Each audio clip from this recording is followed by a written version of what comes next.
अस्सलाम वालेकुम and welcome to electro पीके। आज दोस्तों हमारे पास ये सोगो कंपनी का 20 एम्पेयर का चार्जर खुला हुआ है। तो इसके अंदर एक फॉल्ट था जो बहुत ही पेचीदा फॉल्ट होता है और हर किसी की समझ में नहीं आता। तो मुझे भी काफ़ी मेहनत करवाई, उसके बाद ये मेरे सामने आया। तो फॉल्ट जो है मैंने निकाल दिया है। तो अब मैं आपको दिखा देता हूँ कि क्या मसला था। ये मसला ये कर रहा था चार्जर कि जब इसको हम बैटरी पे पीछे से प्लग इन करते थे एसी, तो आगे ये लाइट जो है जल जाती थी, ग्रीन लाइट, लेकिन ये चार्जिंग नहीं करता था। तो मैंने इसे खोल के देखा तो यहाँ पे जो इसकी जो वोल्टेज यहाँ पे आउटपुट बन रही होती है डायोड के बाद से, तो यहाँ पे वोल्टेज आ रहे थे, यहाँ पे लोड भी चल रहा था, लेकिन आउटपुट के अंदर मसला था। तो इसमें 2-3 आते हैं फॉल्ट। एक तो ये इसका यहाँ पे वेरिएबल लगा होता है इसके वोल्टेज को कंट्रोल करने के लिए, ये लगा हुआ है। बाज़ दफ़ा ये खराब हो जाए तब भी ये चार्जिंग नहीं करता।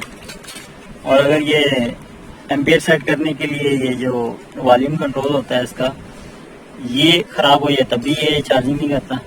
लेकिन ये दोनों चीज़ें मैंने चेंज कर दी बिना देखे, जो है क्योंकि फटाफट डेली का काम होता है तो चेंज कर देते हैं। तो ये फिर भी हमारा सेट नहीं हुआ। उसके बाद ये आईसी लगी होती है 358, ये भी चेंज कर दी, फिर भी वो सही नहीं हुआ। FET जो कि मुझे सही लग रहा था, इसको मैंने फिर दोबारा चेक किया है तो ये भी सही था, ये भी वापस लगा दिया तो ये भी ठीक नहीं हुआ। जो फॉल्ट हमारा निकला है वो ये निकला है।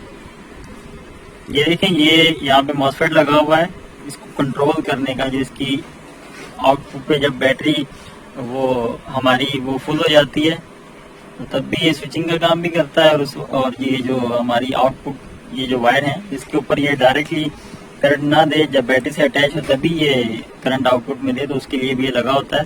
तो ये मॉसफेट लगा होता है, ये इसका गेट का पॉइंट है और ये इसका बेस सर्किट बना होता है जहाँ से इसको बाइसिंग जाती है। तो ये इसके अंदर इतनी ज़्यादा कंपोनेंट नहीं है। एक छोटा ट्रांजिस्टर लगा होता है, उसके बाद 4 रेजिस्टेंस इसके अंदर लगी होती है गिनती की। एक ये जेनर लगी होती है, 12 वोल्ट की जेनर होती है, और ये एक डायोड लगा होता है, क्रिस्टल डायोड होता है ये। तो ये 100K का रेजिस्टेंस लगा होता है। तो इसका ये रेजिस्टेंस ही खराब था। एक ये रेजिस्टेंस लगा हुआ है, ये लगा हुआ है, ये लगा हुआ है, ये लगा हुआ है। तो ये जो रेजिस्टेंस इसका 100K का है ये खराब हो गया था। तो इससे जो है बेस वोल्ट इसको मिलते हैं ट्रांजिस्टर को, तो उस वजह से ये ऑन नहीं हो रहा था। जब हम इसको गेट को और इसको मिलाते थे इन दोनों पॉइंटों को, तब तक तो ऑन रहता था, जैसे ही छोड़ते थे तो बंद हो जाता था। हालांकि ऐसा होता नहीं है, इसको हम ऑन कर दें यहाँ से तो ऑन ही रहता है। उसके बाद ये जेनर डायोड लगी थी, ये भी मैंने चेंज कर दी है, 12 वोल्ट की थी। तो ये दोनों चीज़ें हमने चेंज की है, तो हमारा चार्जर भी बिल्कुल रेडी हो चुका है। और इसको ठीक करने का मैं और आपको ज़रा तरीका बता दूं, आसान तरीका। खैर आसान तो नहीं है, मुश्किल है वो, लेकिन इतना मुश्किल नहीं है। आपकी फिजिकली आपकी मेहनत होगी, लेकिन आपको ज़हनी सुकून उससे मिल जाएगा। वो ये है कि ये जो रेजिस्टेंस लगी हुई है ना, आपने थोड़ी मेहनत करके इनको निकाल लेना है। इनको निकाल के नीचे रख के फिर आप मल्टीमीटर से चेक करें। अगर आप लगी हुई चेक करेंगे तो ये वैल्यू सही नहीं बताते, उसकी वजह से जो है हमारा टाइम बहुत बर्बाद हो जाता है। आप ये 4 चीज़ें गिनती की हैं, इसको निकाल लें, उतार के रखिए, चेक करके वापसी लगा दें, कोई इशू नहीं है।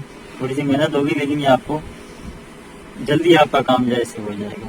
तो ये देखें, ये ख़राब था, मैंने चेंज किया तो हमारा चार्जर ओके हो गया। अब मैं आपको चार्जिंग जो है वो फिट करवाता हूँ, इसको फिट कर लूँ तो वो भी मैं आपको वीडियो में दिखा देता हूँ। तो ये देखिए जी, हमारा जो चार्जर है ये बिल्कुल अच्छी तरह से वर्क कर रहा है, हर तरह से बिल्कुल परफेक्ट। ये देखिए काम कर रहा है, इसका जो वॉल्यूम है वो भी काम कर रहा है। और ये देखें एम्पेयर हमारे ये बिल्कुल अच्छी तरह से अल्हम्दुलिल्लाह काम कर रहा है ये। तो सब्सक्राइब कर दें हमारे इलेक्ट्रो पीके चैनल को, और जो है लाइक कर दें अगर वीडियो आपको अच्छी लगी तो। अल्लाह हाफिज़।